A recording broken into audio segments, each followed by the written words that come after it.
I don't want to bum the fellas out right off the bat. I am taken, you guys. So keep it in your pants. Or take it out of your pants. I don't care. Just don't hand it to me. I wouldn't know what to do with it anyway. It'd be like a cat with a cat toy.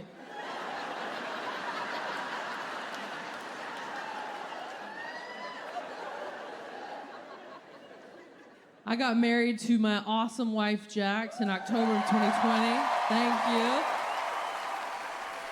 you. In the middle of the pandemic, so when it came to our honeymoon, I wanted to go all out.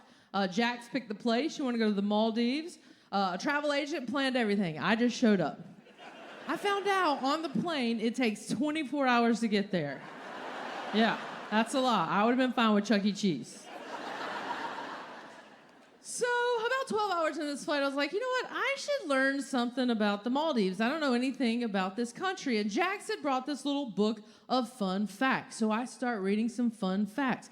It said that the Maldives is in the Indian Ocean. Great. It's comprised of 1,200 islands. Awesome. I read some more fun facts. It said, it is illegal to be gay in the Maldives.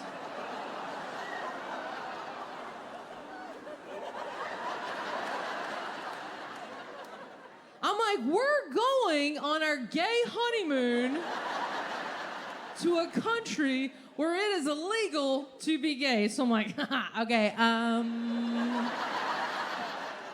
maybe it's an old law, it's not in practice anymore. And it said, oh no, that's what it said in the book, oh no. It is illegal to be gay. At whatever time you're reading this, it's illegal. It can lead to 8 years in prison. Yeah, lashings. I don't even know what that is, but I don't want it. So I'm on the plane looking at my brand new bride with very different eyes. All the romance has left my body. Because here's the problem. Between the two of us, only one of us can pass for being straight.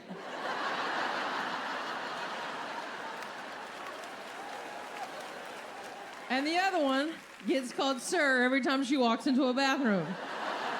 Yeah. Happened to me at Disneyland. I was coming out of the bathroom, I got called sir, and I didn't know what to say, so I turned around and I said, it's ma'am. And then I walked out like this.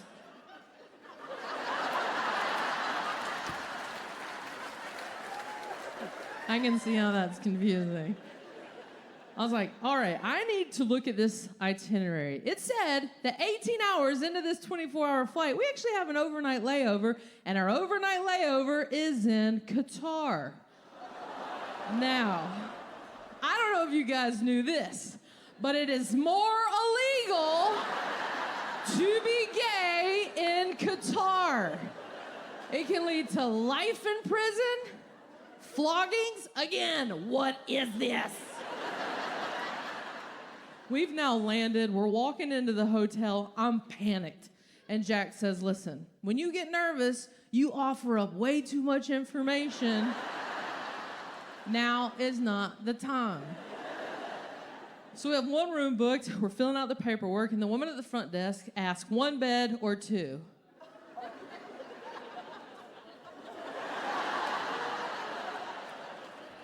And Jax isn't answering. And I could find myself shifting. I'm turning into a pretty little lady.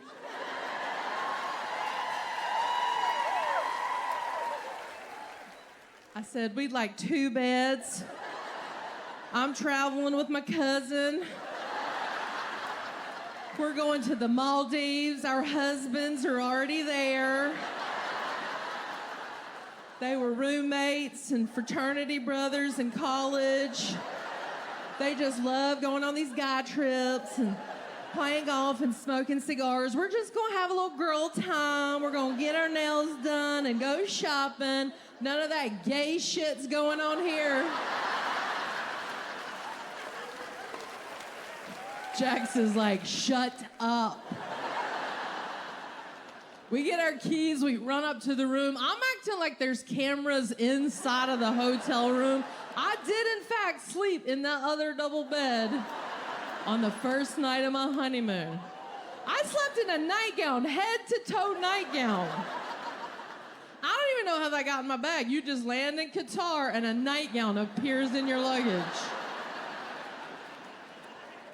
I kept having these nightmares that someone would break in the room and put me in handcuffs, and as they're hauling me off, I look back at Jax and I yell, "Tell my story, cousin."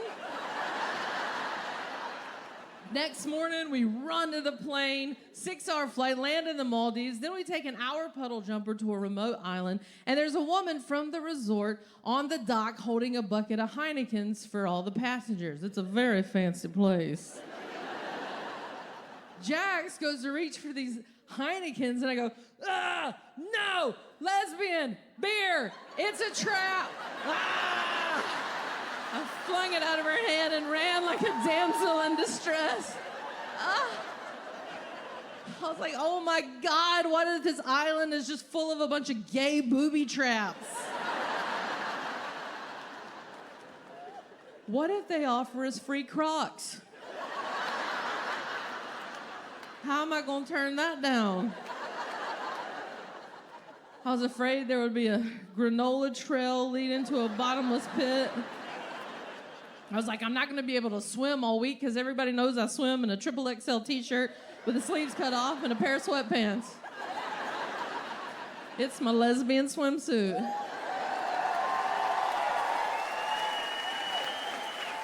I just want to be under the radar. Normally on your honeymoon, you're shouting it from the rooftops. We get to our bungalow and there's a cake waiting for us that says "Happy Honeymoon." I was like, ah! I grabbed it and I threw it in the ocean. I ate a slice first. I'm not crazy. We were there for a whole week. We got one picture together. Jax and I are standing 7 feet apart with a random family in between us, just both giving a thumbs up.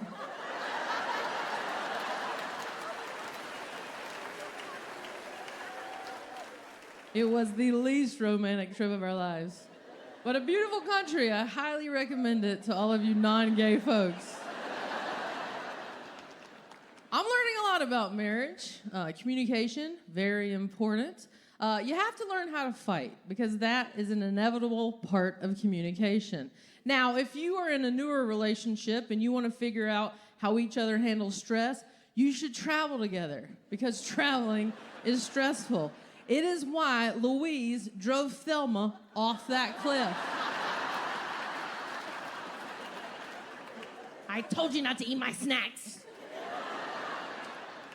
Now, early on in our relationship, Jax and I, we went to Italy, and we landed in Rome, and we had to take a train from Rome to Naples. Those train stations are so chaotic. Our train's leaving in 30 minutes. We don't know where our platform is. And at the time, Jax was a kindergarten teacher, so she would talk to me like I was a 5-year-old. She even said at one point, when the hand goes up, the mouth goes shut.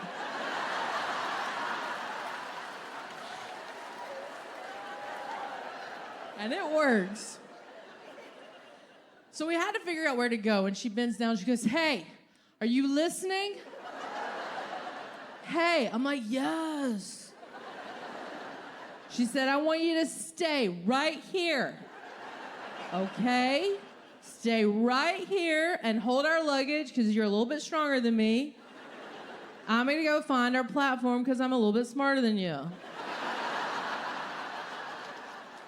I was like, you could have ended on the compliment.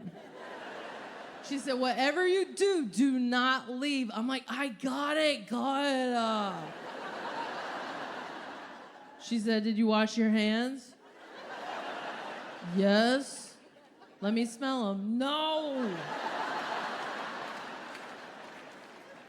So she leaves. I'm standing there. It's so hot.